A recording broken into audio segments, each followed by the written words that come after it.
Je vous propose de parler avec Sandra qui doit être en ligne avec nous, de revenir sur des aspects un peu plus du storytelling autour du bien-être et comment le montrer aussi, ce bien-être des seniors, ce vieillissement. On va aborder une étude qui va être, je pense, projetée en exclusivité. Hein. C'est l'idée là, que Sandra puisse nous projeter en exclusivité une étude de Getty Images justement sur la représentation visuelle de ces personnes âgées. Est-ce que tu m'entends bien ? Oui, est-ce que moi je suis entendue également? C'est parfait, tu peux y aller, je t'en prie. Merci beaucoup. Super, merci beaucoup. Merci beaucoup et bonjour à tout le monde. Tout à l'heure, on a entendu parler beaucoup du bien-être, justement. Et moi aussi, je vais aborder ces sujets, mais de manière un peu plus visuelle, parce que je vais vous présenter quelques enseignements de notre étude mondiale qui s'appelle Visual GPS. C'est une étude sur la communication visuelle que nous faisons chez Getty Images depuis des très, très nombreuses années, à travers différents secteurs, à travers différentes cibles des consommateurs finaux. Et là, aujourd'hui, je vais me concentrer un peu, comme Nicolas tout à l'heure, sur les attentes visuelles des personnes âgées, mais des personnes que nous, on a définies comme les personnes de plus de 50 ans. Donc, ce n'est pas uniquement les seniors, c'est une cible de consommateurs de personnes de plus de 50 ans.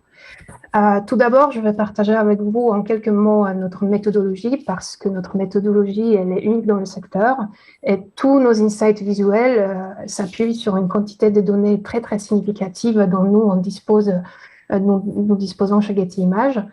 Ensuite, je vais aller au cœur de notre sujet aujourd'hui, comment illustrer la santé par le prisme du bien-être, mais plus globalement à travers ces concepts de la santé holistique, la santé globale, dont Nicolas a parlé tout à l'heure lors de son intervention. Et enfin, je vais partager avec vous quelques recommandations visuelles, comment représenter les seniors dans la communication visuelle.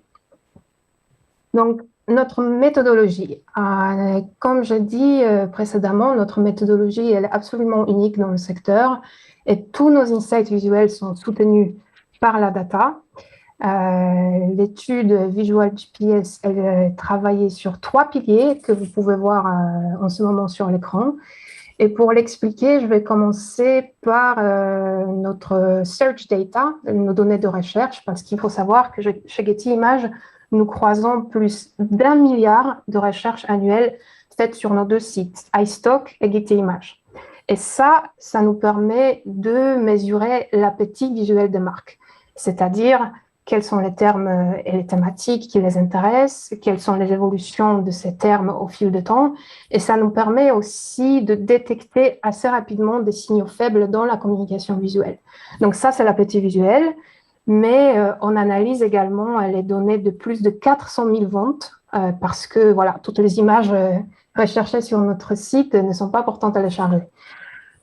Deuxième pilier de cette étude, c'est notre équipe Creative Insights. C'est une équipe de chercheurs visuels qui justement est en charge d'analyser ces données et croiser ces données avec les études sociologiques, avec des tendances culturelles, de la pop culture, avec la communication visuelle des marques, pour en tirer des enseignements visuels. Cette équipe, elle est basée un peu partout au monde, et moi, j'ai l'honneur de la représenter à Paris. Et cela nous permet aussi de localiser nos enseignements. De cette manière, on peut avoir une étude complète sur le marché français, sur le marché allemand, européen, mondial, etc., etc. Et finalement, le troisième pilier de cette étude, c'est le volet externe. C'est une étude sur les consommateurs finaux que nous faisons en partenariat avec un cabinet d'études MarketCast. Et dans ce panel, nous interrogeons plus de 10 000 consommateurs dans 26 pays sur leurs attentes visuelles. Donc là, aujourd'hui, voilà, je vais partager avec vous ce que nous savons sur la France. Et pour le contexte, il faut mentionner aussi l'impact de la pandémie sur la manière dont on consomme les images aujourd'hui. parce que on sait, voilà, avec les confinements, on a largement augmenté le temps devant les écrans, on a vu TikTok exploser, on a passé beaucoup de temps sur les réseaux sociaux, et nous, chez Getty Images, nous avons vu cette hausse.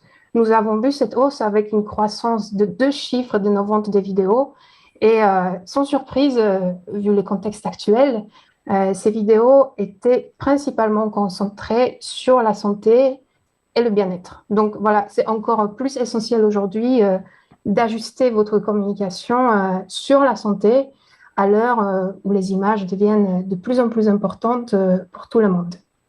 Et par rapport à la santé, qu'est-ce que nous savons sur les défis majeurs du secteur, nous, chez Getty?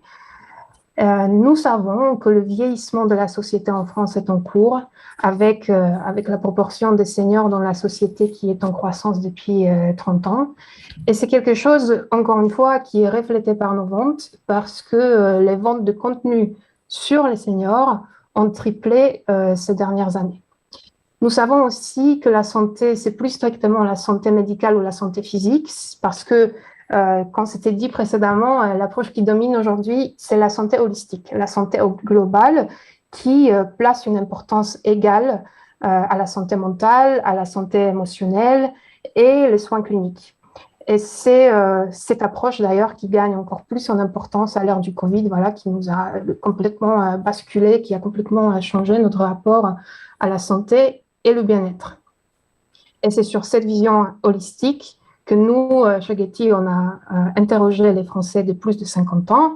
Et pour commencer, on a demandé quelles sont leurs préférences dans la vie de manière un peu, voilà, comme ça, générale.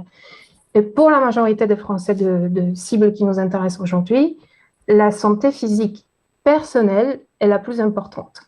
Et là, encore une fois, on a noté l'impact direct de la pandémie parce que l'année dernière, la santé des proches était la priorité numéro 1 pour les Français de cet âge, avant la santé personnelle et avant la sécurité financière. Mais encore une fois, il ne faut pas oublier cette notion de la santé holistique, puisqu'une grande majorité des consommateurs en France, de notre cible, accordent une importance égale à la santé émotionnelle, physique et mentale. Et selon notre enquête, 1/3 des Français pensent qu'encore plus de monde sera diagnostiqué avec une dépression dans un avenir proche. Et ça, c'est quelque chose qui n'est pas sans importance sur leurs préférences visuelles, parce que 9 sur 10 des Français de plus de 50 ans voudraient voir plus de soutien envers ceux qui sont atteints de maladies mentales. Et quand on parle de visuel, on a aussi demandé les Français quel type d'image ils voudraient voir davantage dans la communication visuelle sur la santé et le bien-être. Et en première place, ils veulent voir des personnes authentiques. Les personnes qui leur ressemblent, les personnes qu'ils pourraient connaître dans la vie. On parle beaucoup de l'authenticité, de l'importance de l'authenticité dans la communication visuelle, et c'est quelque chose qui est aussi très important pour les Français de notre cible.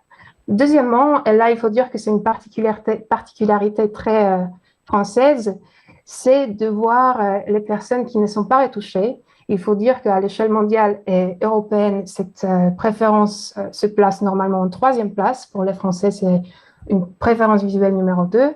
Et je voulais aussi faire une petite parenthèse pour dire que chez Getty Images, nous demandons à nos contributeurs de ne pas retoucher des photos.